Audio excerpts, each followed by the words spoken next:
KBS 공영노동조합 성명서. KBS 윤석열 비판 위해 기자 원고까지 바꿔서 방송했다.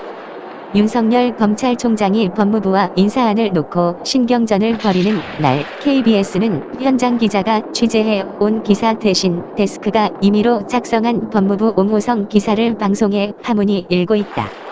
지난 1월 8일 KBS 뉴스9는 총장 인사 의견 요청 사실상 거부.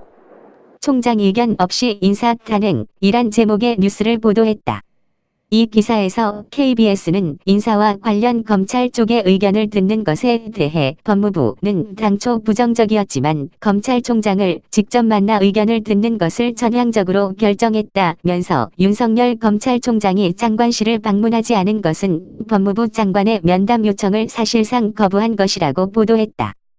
그러면서 검찰총장이 요구한 인사 이유, 시기 등을 묻는 것에 대해 명문화된 규정이 없다라고 보도했다.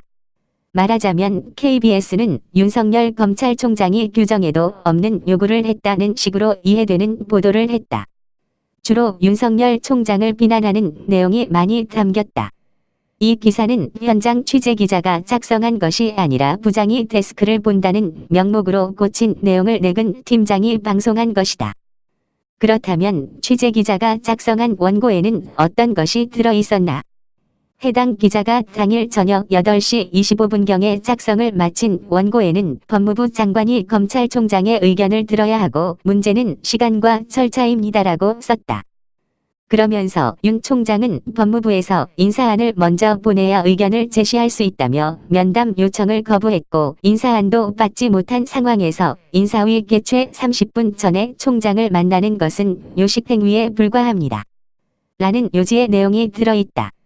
이 원고는 법무부의 억지 주장 등을 지적한 부분이 많이 들어있지만 방송되지 못했다.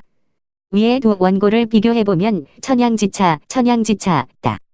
현장에서 취재한 기자는 검찰과 법무부의 입장을 균형 있게 보도하고 있는 반면 모 팀장이 보도한 방송 내용은 검찰총장이 일방적으로 잘못한 것으로 몰아간 것처럼 보인다.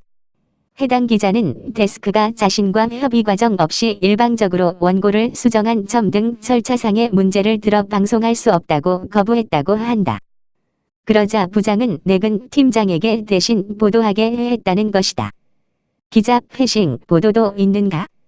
기가 차서 말이 나오지 않는다.